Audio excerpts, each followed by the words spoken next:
और फिर एक रोज़ दरवाज़ा खुला और मेरे मियाँ एक ख़ातून को लेके अंदर दाखिल हुए और उन्होंने आके तारुफ़ कराया कि ये मेरी दूसरी बीवी है। अब उस एक जुमले के बाद उस ख़ातून पे क्या बीती होगी, उस ख़ातून के बच्चों पे क्या बीती होगी, ये एक अलग इशू है।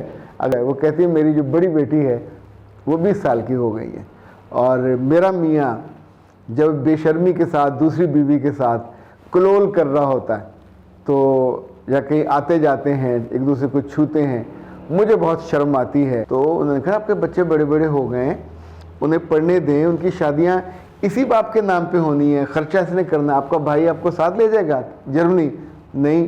तो माचिस की तीली जलाने और आपको बेवकूफ़ बनाने की खानदान, यानी ये कौन सी ख़ानदानी लोगों की मोहब्बत होती है कि अपनी बहन को उसकी तकलीफ़ को और बढ़ाया जाए और फिर वहाँ से फ़ोन करके बढ़ाया जाए।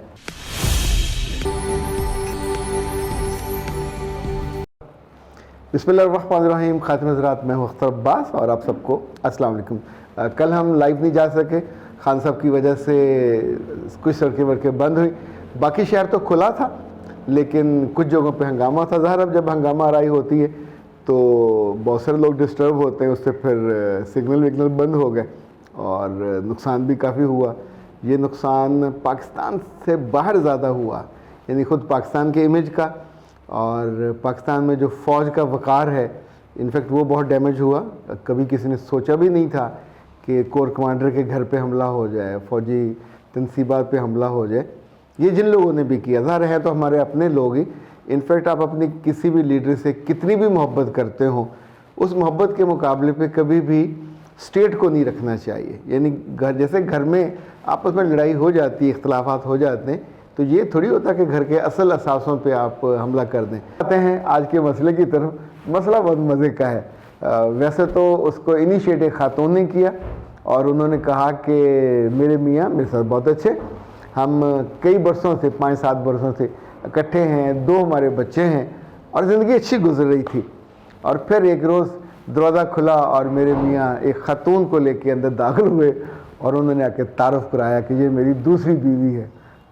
अब उस एक जुमले के बाद उस ख़ातून पे क्या बीती होगी, उस ख़ातून के बच्चों पे क्या बीती होगी, ये एक अलग इशू है।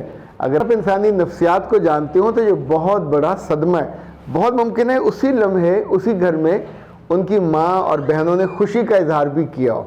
यानी ये भी इंसानी नफ्सियात में हम दूसरे के इनफैक्ट एहसास के साथ खेलना पसंद करते हैं। उस घर में वो दोनों इकट्ठे रहने लग गई और कई साल गुजर गए, फिर उसके भी 1 बच्चे 2 बच्चे हो गए। तो अब जहाँ मसला क्रिएट हुआ है, वो कहती है मेरी जो बड़ी बेटी है वो 20 साल की हो गई है और मेरा मियाँ जब बेशर्मी के साथ दूसरी बीवी के साथ कलोल कर रहा होता है तो या कहीं आते जाते हैं एक दूसरे को छूते हैं, मुझे बहुत शर्म आती है। और क्या मुझे डिवोर्स ले लेनी चाहिए, क्या मुझे उससे अलग हो जाना चाहिए, और ये मेरे मियाँ को शर्म क्यों नहीं आती। खातिन हज़रात, ये इतना मैं इस पर मुस्कुरा रहा हूँ लेकिन ये मसले ये वाले तकरीबन इसी पैटर्न के मेरे पास इतनी दफ़ा आते हैं। एक दफ़ा तो एक हफ्ते के अंदर, एक दफ़ा, दूसरी दफ़ा, तीसरी दफ़ा, यानी जो पहले दोस्त आए वो अपनी बीवी को लेके आए, पहली वाली को, और मैंने उनसे पूछा कि आप इतना क्यों ओवर रिएक्ट कर रहे हो। उन्होंने कहा मेरा भाई आया था जर्मनी से, उसने मुझसे कहा इससे फ़ौरन डिवोर्स लो। तो उन्होंने कहा आपके बच्चे बड़े बड़े हो गए हैं, उन्हें पढ़ने दें, उनकी शादियां इसी बाप के नाम पे होनी है, खर्चा इसने करना, आपका भाई आपको साथ ले जाएगा जर्मनी नहीं, क्या साथ रहेगा नहीं, क्या खर्चा देगा नहीं। तो फिर वो जो माचिस की तीली जलाने और आपको बेवकूफ़ बनाने की खानदान, यानी ये कौन सी ख़ानदानी लोगों की मोहब्बत होती है कि अपनी बहन को उसकी तकलीफ़ को और बढ़ाया जाए और फिर वहाँ से फ़ोन करके बढ़ाया जाए।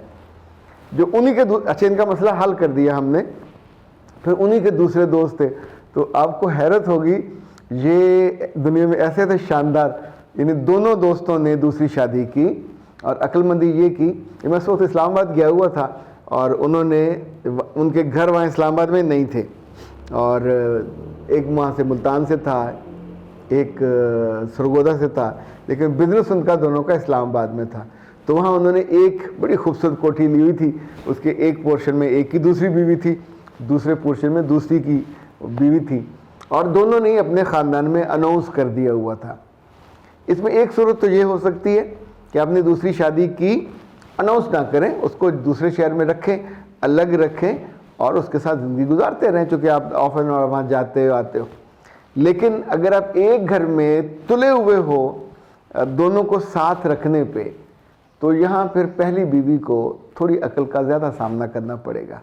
अगर आप 20 साल के बाद ये हमाकत करोगे और इस तरह का बयान दोगे कि मैं डिवोर्स ले लूँ, वो आदमी जो आपका मियाँ है उससे मोहब्बत की कमी की वजह से आपके जुमलों में मोहब्बत कम हो गई, उसने कहीं और से मोहब्बत ढूंढ ली, आपकी अवेलेबिलिटी उसके लिए कम हो गई, उसको एक दूसरा लाइफ पार्टनर मिल गया। आप सोचें, इतने सालों के बाद भी दोनों की मोहब्बत ताज़ा है, ये सोचने वाला मौजू आपके लिए है।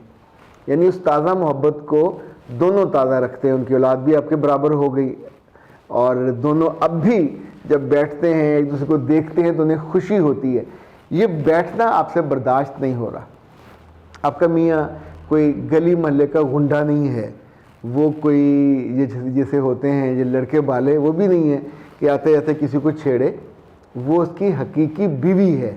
तो अगर उसके साथ वो रोमांस के साथ बैठा है या देखता है तो इनफैक्ट आप माँ के तौर पे, और आम तौर पे अगर जॉइंट फैमिली हो तो उसमें भी माएँ ही शोर मचा के अपने बेटे को भी बेइज्जत करती हैं, बहू को भी बेइज्जत करती हैं कि कुड़ियाँ अलग कर है।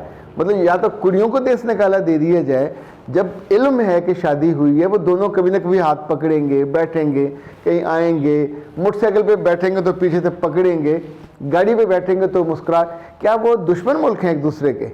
यानी हम किन चीज़ों पे ओवर रिएक्ट करने के बाद अपनी हंसती बसती जो ज़िंदगी है उसको दांव पे लगा लेते। अब ले लें डाइवोर्स, उसके बाद क्या होगा?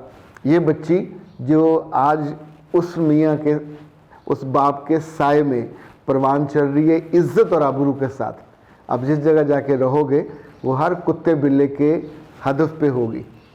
अब आप बिल्कुल मलका, चलें इख्तियार वाली ना सही, पर ख़र्चा तो आपका मियाँ उठाता है। किसी और जगह जाओगे, बच्चे आपके बड़े हैं, तो ना तो भाई ना बहनें, कोई ख़र्चा नहीं, लोग तो मुर्खे भी नहीं देखते in most of the cases.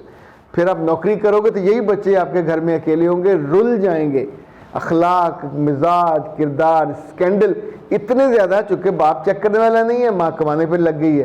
तो मैं तो बहुत स्ट्रांगली रिकमेंड करूँगा कि अगर किसी रोज़ आपके दूल्हे मियाँ या दूल्हे भाई एक दूसरी दुल्हन को ले आते हैं, इस पर बहुत ज़्यादा शोर मत मचाइए, ना गुस्सा कीजिए, ना सारी रात बैठ के रोते रहिए, उसको वेलकम कीजिए मुस्कुराते, अच्छा मैं काफ़ी नहीं थी, तू भी आ गई हैं, बिस्मिल्लाह मिलजुल के रह लेंगे।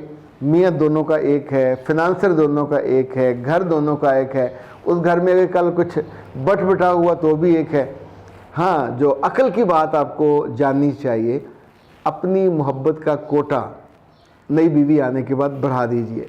नंबर 2, अपने शौहर के कान में ताने दे दे के इस दूसरी बीवी के बारे में बातें कम से कम कीजिए। नंबर 3, इस दूसरी बीवी के साथ बहुत अच्छी अंडरस्टैंडिंग कर ले, दोस्ती कर लें, बारियां अपने दोनों तय कर ले, 2-2 दिन इकट्ठा, एक दिन, यानी कुछ चीज़ें डिटेलिंग आपको तय करनी चाहिए।